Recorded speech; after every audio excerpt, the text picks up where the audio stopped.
I have a very important question to ask you. Are you taking care of yourself during this pandemic? Are you really taking care of yourself? My classmates and I are going to talk about self care, which is basically doing things in a proactive manner that promotes your own physical and mental health, thereby fostering resilience. Another video in this series focuses on perceived personal control. Practicing self care is in my control. When people think of self care, they usually think about eating right, getting enough sleep, and exercising regularly. While these practices are very important, self care involves so much more.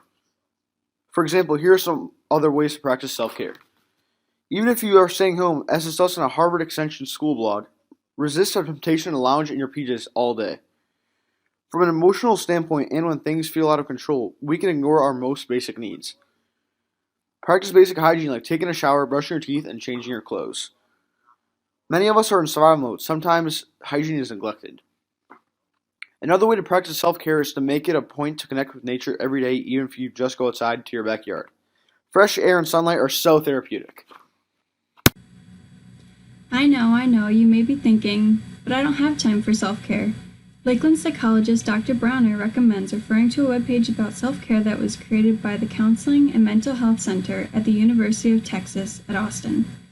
If you are a Lakeland student, the link for this website may be found in the Mental Health Resources section of your Blackboard course sites. If you are not a Lakeland student, the website is listed at the end of the video on the references page. The webpage explores the question, how do I make time for self-care? As written, when it feels like your to-do list is a mile long, it's easy to feel like you don't have time to practice self-care. Oftentimes, we view self-care activities as not being productive, but it's important to shift this way of thinking by broadening what we view as productive. Studies show that if we prioritize taking care of our mind, body, and spirit, it will actually help us be more productive academically and professionally in the long run. Consider these tips. In an effort to prioritize self-care, add it to your calendar. Make self-care a habit. Make it part of your routine. Throughout the day, take advantages of small windows of time. For example, if you arrive 10 minutes early to pick up your kids from school, use those 10 minutes to practice self-care. I cannot stress enough the importance of self-care. As just mentioned, be sure to add it to your schedule. As Dr. Boxley of The Ohio State University said in an AP Monitor on Psychology article, quote, in stressful times, self-care can seem frivolous or selfish, but committing to self-care will preserve your ability to rise to the challenge of the time, unquote. Regarding self-care during the pandemic, I found that I should have focused more on myself rather than others. My father is currently battling cancer, and during this pandemic, I've been especially worried about his health because I know that those with a compromised immune system are more susceptible to getting the virus. I found myself more worried about whether or not he sanitized and took all the right precautions than myself. This led to me getting the virus rather than him, which I'd rather happen knowing that I have a better chance of fighting the virus off than him. Although, if I would have focused on both of us taking the right precautions, I might have been able to avoid getting the virus myself. I am now facing the consequences of once having the virus, such as my hair falling out, and I can't help but think that caring about my health as well as others could have avoided this issue altogether. It is important to help others, but also important to help yourself as well.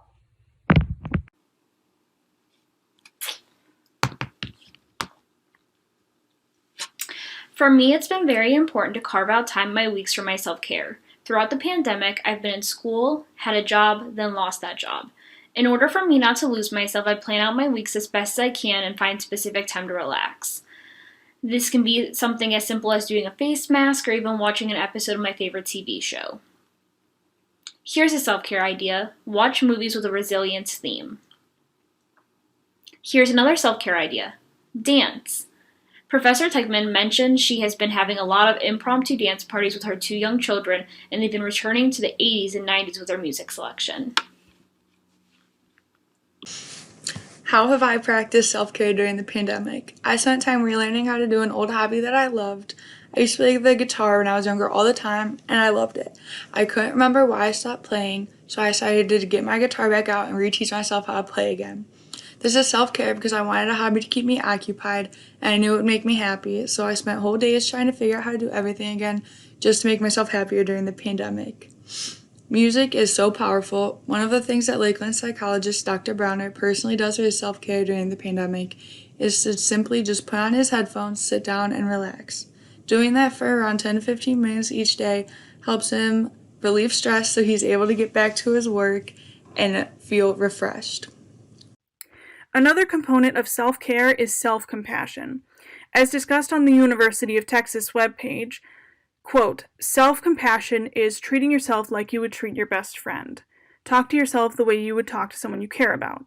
Replace self-critical thoughts with compassionate thoughts, unquote. We must practice self-compassion, especially right now when all of our lives have been thrown for a loop by this pandemic. It's really important to think realistically about our expectations of ourselves. Sometimes there will be expectations that we would be able to normally meet during non-pandemic times that we feel we are not able to meet right now because of the stress of the pandemic. In this situation, it's important to remind ourselves of what's most important to us and to think realistically about our expectations. An APA Monitor on Psychology article reminds us to cut ourselves some slack. In this article, Dr. Teichman of the University of Virginia says, quote, it's important to be kind to others and to ourselves. Keep in mind that in abnormal times like these, you're not going to be as productive as you were before, and that's okay, unquote. During this pandemic, I found myself struggling to actually put the coping skills I have to use.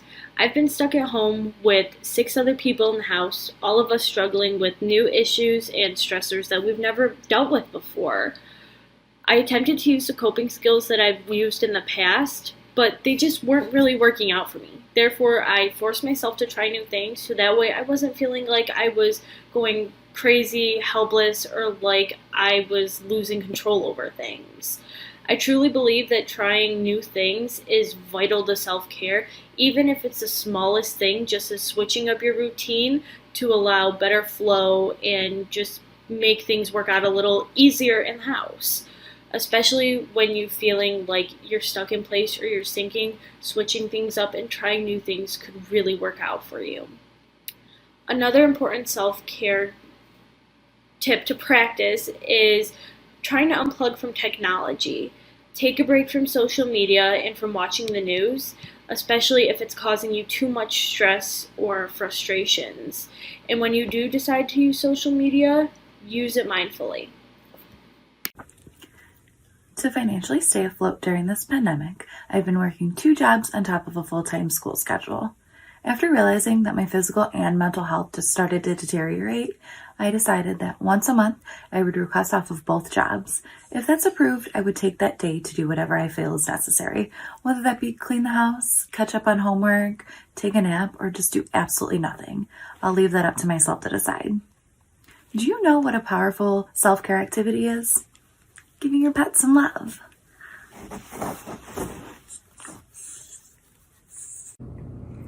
Creating a personal mantra is a great way to promote your mental health. Professor Teichman's mantra to help get her through the COVID-19 pandemic has been 1 day at a time. Here are some other mantras that have helped abnormal psychology students cope with this pandemic. Nothing lasts forever.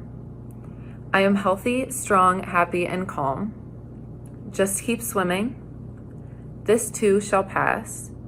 No rain, no flowers. Everything is figure-outable. I am not alone, I got this. Each day that passes is 1 day closer to life going back to normal. May my heart be kind as my mind stays fierce and my spirit be brave and true. Live better, love harder, and laugh louder. Everyone is just doing as best as they can. Self-care includes being in tune with your thought patterns. Learn to recognize cognitive distortions, which are basically thought distortions. One type of cognitive distortion is called catastrophic thinking. This is when a person irrationally assumes that the worst will come from every situation. Imagine yourself standing at the top of a mountain and a snowball rolling down the side. The snowball will quickly increase in size and gain momentum. The same thing can sometimes happen with our thoughts. They can get out of control very quickly and lead us to extreme negative thoughts, catastrophes. Cognitive disorders such as catastrophizing have clouded the judgment of some as it pertains to the pandemic. For example, when a person hears that cases are rising, the individual may think, well, I am definitely going to die. Everyone I know is going to catch COVID-19. and die too. It is the end of the world. Yes, many people have unfortunately died of COVID-19. Far too many people. However, this example demonstrates a misunderstanding of relative risk, statistics, and reality. With catastrophic thinking, the results of something are exaggerated. Tackle cognitive distortions directly so they don't lead to mental health problems such as anxiety and depression. Now, right now, make a commitment. What are you going to do within the next few hours to take care of yourself? Self-care includes searching far and absorbing the things that inspire us. Another video in this series focuses on positive reappraisal. Now, while searching for the silver lining amidst this global pandemic, let's take a moment to consider the words of Professor Haskell Leventhal of Australia. And her words I read now are, "All of these positive aspects come at a great price of death, sickness, and a depressed global economy. As heartbreaking and frightening as this crisis is, its positive outcomes can be gifts we should not overlook. If we ignore them, all of this becomes meaningless. It will be up to us to change ourselves and our system to continue with the positive environmental impact. Peace, connectedness, innovation, corporate responsibility, reimagined education, and gratitude. This crisis will end. We will meet again, but we can do so as better human beings. Remember, together, we are resilient." If you or a loved one are struggling during these difficult times, please remember you are not alone, and together, we are resilient. Personal counseling and psychological services are available to every Lakeland student through the Counseling Center at 440-525-7200.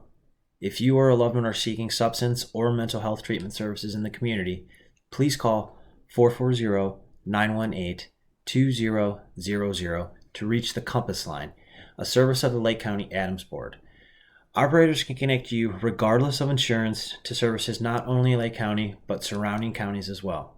If you or a loved one are experiencing a crisis, please call the National Suicide Prevention Lifeline at 1-800-273-8255 or text the Crisis Text Line by texting 4HOPE to 741-741.